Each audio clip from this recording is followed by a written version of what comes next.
coming to you live from Channel Zero News. I am Taylor McCartney. We have a report from Matt Walton at the Constitutional Convention. What's going on, Matt? Hi, Taylor. I'm right outside Independence Hall. Trust me, this is Independence Hall. Currently, they are discussing issues revolving around the slave trade. There's been an ongoing debate on how much each slave should be worth in regards of representation.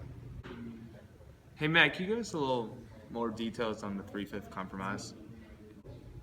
There has been a report that suggests that they agreed on how each slave should be worth 3/5 of one man.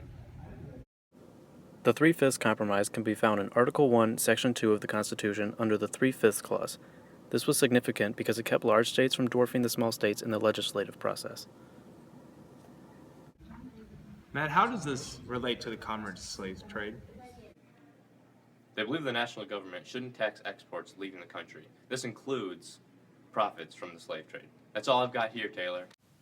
Within the Constitution, the Commerce and Slave Trade Compromise outlaws the taxing of any state's exports and also the interference by the U.S. government with the slave trade in any state.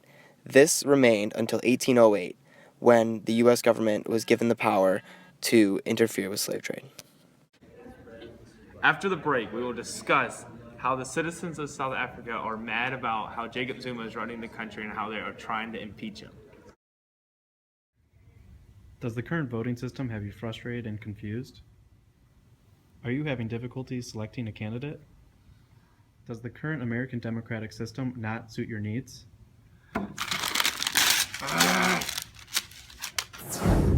If you're struggling with these common American issues, then the Electoral College is the product for you.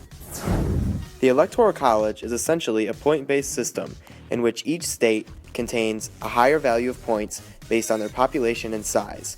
For example, a small state like Rhode Island will be worth less than a large state such as California, thus making the value of winning the popular vote in a state like California much more valuable than the smaller states like Rhode Island. With the Electoral College, the right man should always get the job. Out with the old and in with the new, the Electoral College is the system for you. The Electoral College is not responsible for the election of unworthy candidates. Results may vary.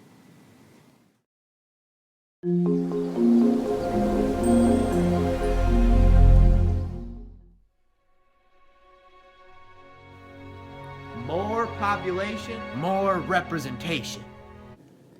Elements of the Virginia Plan can be found in the Constitution, whereas there are 3 branches in our government with a system of checks and balances and a bicameral legislature.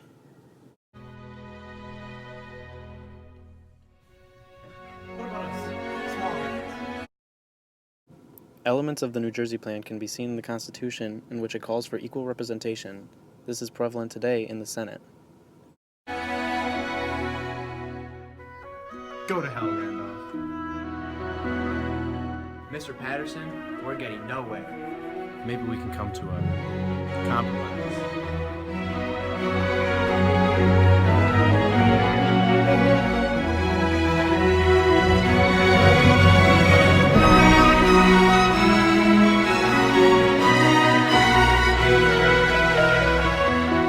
The Connecticut Compromise brought about a bicameral legislature with 2 houses, one based on population and one based on equal representation.